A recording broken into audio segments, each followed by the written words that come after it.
Detajet e reja kanë dalë në dritë nga arrestimi i 49 vjeçarit nga Egjipti, shtetasit Walid El Abd, për trafikim të qenieve njerëzore.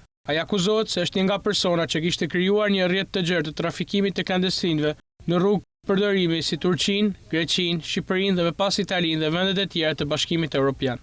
Gjatë aksionit ndërkombëtar u arrestuan 7 anëtar kyç të rrjetit kriminal.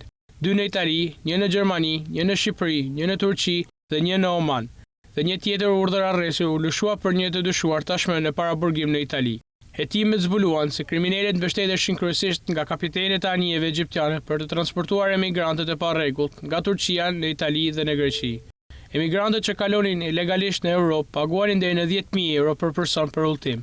Vlerësohet se janë bërë kalimet e mbi 3.000 emigrantëve të kontrabanduar nëpërmes dhe.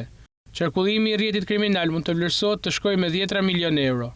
Ky hetim nisi pas një incidenti në maj të vitit 2022, kur autoritetet italiane kapën një anije me vela në brigjet italiane.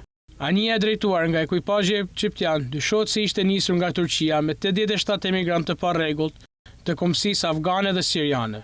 Autoritetet italiane zbuluan një ser transportesh të ngjashme në rajone të ndryshme, të orkestruara nga njëjti rrjet kriminal. Rrjeti kriminal egjiptian besohet se kishte qeliza në Turqi, Egjipt, Greqi dhe Itali, me antar me detyra specifike. Këto detyra varionin nga rekrutimi i kapitenëve, komunikimi me emigrantët e parregullt nëpërmjet medjave sociale dhe platformave të komunikimit si Telegram, WhatsApp, transferimi parave dhe sigurimi i akomodimit të përkohshëm përgjatë rrugës.